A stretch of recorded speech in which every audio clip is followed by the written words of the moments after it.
Technology could be coming to a polling place near you. Secretary of State Mark Ritchie has a proposal that could provide photos at every polling station. He is here now to discuss his proposal. Mr. Secretary, thank you for joining us. Thank you for having me on your show again. Let's begin with your electronic poll book. You brought an example of it. What's it designed to do? Well, electronic poll books have been used in a lot of different states to help automate and help make the process a little bit more 21st century.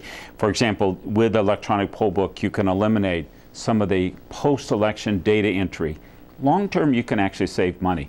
But the genius of the poll book approach is one that we're looking at here for being able to bring the photos to allow for a visual verification of voters. A lot of folks would like to see a way to visually verify voters. And so by going to the Department of Motor Vehicles database and bringing the photographs into the voter registration database, then the poll worker can look at the person, look at the photo, know they're the same, and then the process can go on.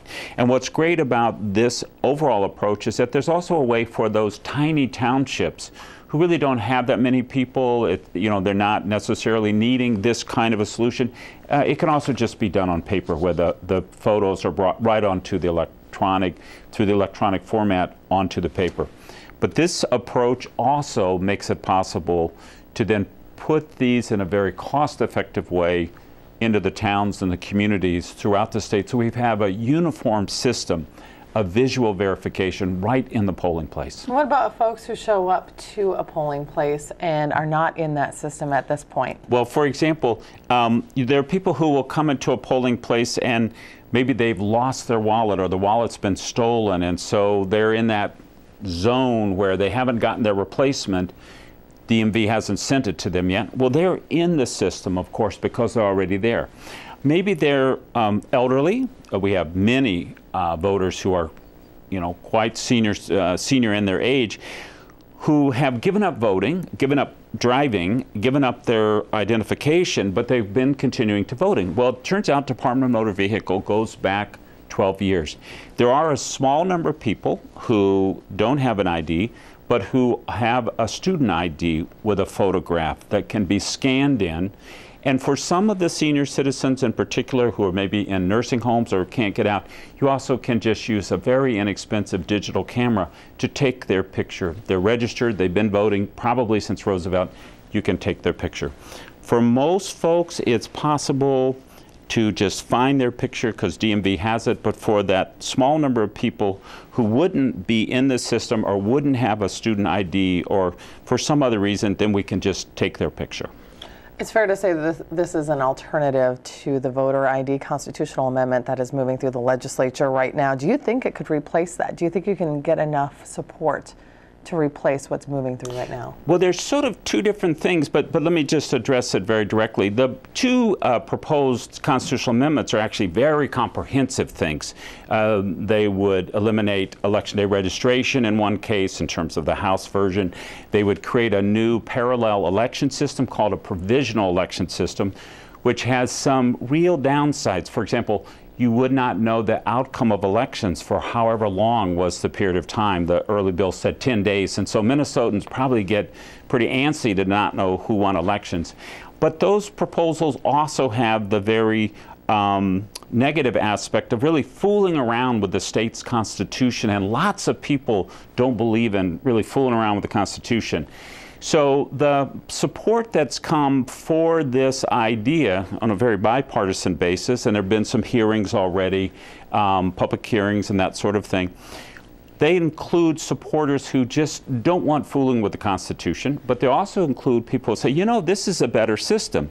It doesn't disenfranchise anyone, it doesn't cost millions of dollars each year, and it doesn't have the fatal flaw of what happens with photo IDs when so many, especially young people, have fake photo IDs. There's just a whole industry out there churning out photo IDs for young people who want to drink underage and all that kind of thing.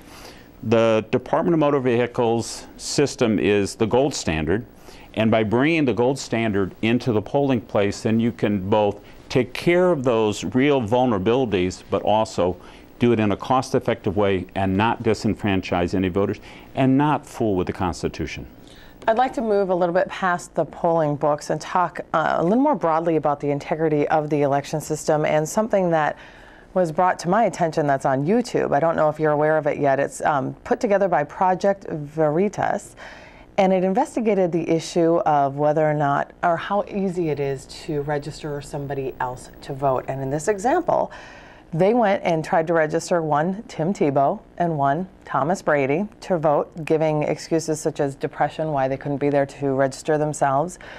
And think what you will of the video. It does kind of reinforce the assumption that just about anybody can go and register to vote. So how do you preserve the insecurity of the election system? I think it's what's important to know is that, of course, they didn't try to register them, or they would have committed a felony and they would be in prison, because these kind of pranksters, and these are convicted felons who did this, but they're pranksters.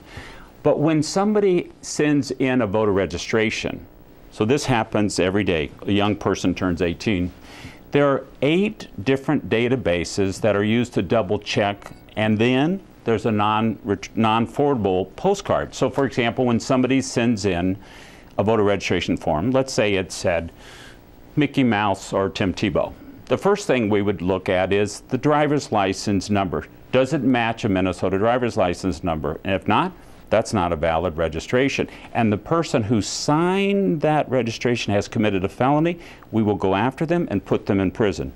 But if they get past that particular first hurdle, then we'll look, are they potentially a convicted felon? In this case, one of those filmmakers is a felon.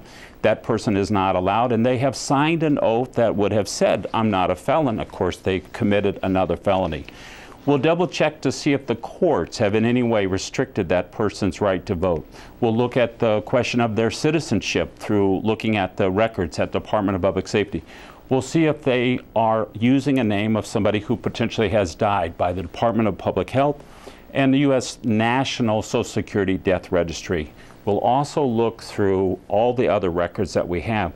So in Minnesota, so the systems are in place. Oh, the systems are in place, but we also look very dimly on people who come and act like they're somebody else for the purposes of being a prankster.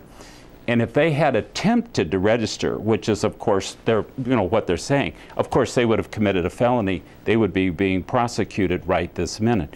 What they say in the video is that they were able to get voter registration forms. Well, of course, the Department of Defense provides the Minnesota voter registration form to every serviceman on the planet. You can go on the website, get as many as you have a printer who's able to print. You could print down voter registration forms all day long. But if you submit a form and you lie and you attempt to register somebody else, or you lie about your own name, your status in terms of felony status, your citizenship status, your age, you will be caught and you will be prosecuted as a felon in the state of Minnesota. So your message to Minnesotans concerning the integrity of the election system and the poll books? My message is the one that came out of the 2008 Senate recount. 2 lawyers fighting with each other, $20–30 million spent. Investigators, researchers, all kinds of people looking everywhere for fraud. Asked by the media, asked by the judges, did you find any fraud? Their only answer was not a whiff of fraud. In that election, which was the biggest one ever, the most contentious one we've ever had, millions of dollars for lawyers and all kinds of people, they looked as hard as they could. They couldn't find a whiff of fraud. That's Minnesota's election system. Mr. Secretary of State, as always, great to have you on the program. Thank you so appreciate it. much. And thanks for bringing in an electronic poll book. We'll follow the legislation as it's crafted. Thank you.